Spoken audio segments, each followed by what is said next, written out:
Also heading the news tonight, a project that is expected to open up investments and business opportunities for Singapore firms in major African markets. This is under a first-of-its-kind digital payment system that the island state is building for the continent. And it's doing it with Rwanda and Ghana. Minister of State for Trade and Industry, Alvin announced the project in the Rwandan capital, Kigali. Nadirah Zaidi with more.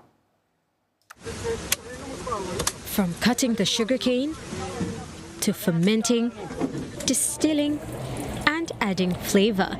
5 weeks later, all that hard work turns into rum. Singapore distiller Umyero manufactures in Rwanda and is looking to export these spirits globally to locations like London and Paris. Working with foreign vendors means having a reliable payment structure is crucial. It takes us about 1 to 3 days to send money from places between Singapore and China, Singapore and my brand designer in the UK. Those payments are affected seamlessly. But what we're really excited about is this entire landscape becoming a lot more dynamic, a lot more competitive. To help more Singapore firms tap into opportunities in Africa, local payment providers are working with the central banks of Rwanda and Ghana to set up the world's first Africa-wide digital payments system. It's led by the Global Finance and Technology Network, which is an organization set up by the Monetary Authority of Singapore to grow the local fintech scene.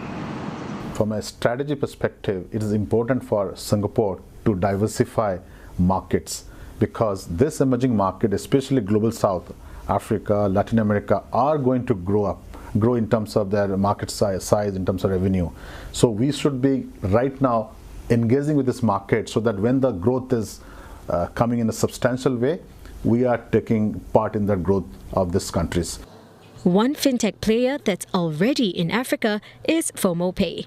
It offers same-day cross-border payments to and from the continent and at a lower exchange rate than traditional payment players like banks.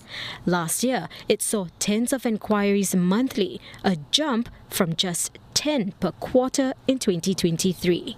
We are using the technology to streamline the transaction monitoring, to streamline the foreign exchange so that they don't need to come to the counter. They just do everything on the digital platforms, including web portals or mobile apps. They can get the real-time code immediately and make decisions 7/24.